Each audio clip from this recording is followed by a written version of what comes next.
ಇವತ್ತಿನ ದಿನ ಧಾರವಾಡ ತಾಲೂಕು ಮಂಡ್ಯಾಳ ಗ್ರಾಮ ಪಂಚಾಯತಿ ಹಾಗೂ ತಲಕಿನಕೊಪ್ಪ ಮನ್ಸೂರು ಗ್ರಾಮ ಪಂಚಾಯತಿ ವ್ಯಾಪ್ತಿಯಲ್ಲಿ ಬರುವಂಥ ದಡ್ಡಿ ಕಮಲಾಪುರ ಮತ್ತು ಸಲ್ಕಿನಕೊಪ್ಪ ಗ್ರಾಮಗಳು ಈಗ ಧಾರವಾಡ ಮಹಾನಗರ ಪಾಲಿಕೆ ವಿಭಜನೆ ಆದ ನಂತರ ಮಹಾನಗರ ಪಾಲಿಕೆಗೆ ಸೇರ್ತಾ ಇದ್ದಾವೆ ಅಂತಕ್ಕಂಥ ಒಂದು ಸುದ್ದಿಯನ್ನು ಕೇಳಿ ಇವತ್ತು ಗ್ರಾಮಸ್ಥರು ಎಲ್ಲರೂ ಆತಂಕಗೊಂಡಾರ.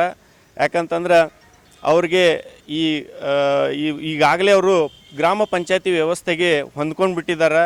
ಅವರ ಏನೇ ಕೆಲಸ ಕಾರ್ಯಗಳಿದ್ದರೂ ಬಹಳ ಸರಳವಾಗಿ ಅವರೆಲ್ಲರೂ ಮಾಡ್ಕೊಂಡು ಹೋಗ್ತಾಯಿದ್ರು.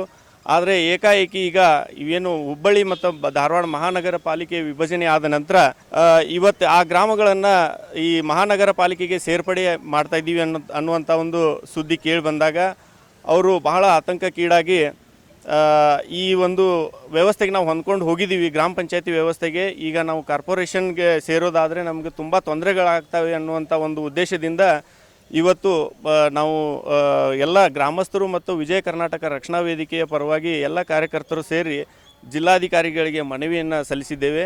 ಆ ಮನವಿ ಪ್ರಕಾರ ನಮಗೆ ಸ್ಪಂದನೆಯನ್ನು ನೀಡ್ತೇವೆ ಅನ್ನುವಂಥ ಭರವಸೆಯನ್ನು ಕೂಡ ಅವರು ಕೊಟ್ಟಿದ್ದಾರೆ. ಧನ್ಯವಾದಗಳು. ಬಸವರಾಜ್ ಬಡಿಗೇರ್, ವಿಜಯ ಕರ್ನಾಟಕ ರಕ್ಷಣಾ ವೇದಿಕೆ, ಧಾರವಾಡ ಜಿಲ್ಲಾಧ್ಯಕ್ಷರು.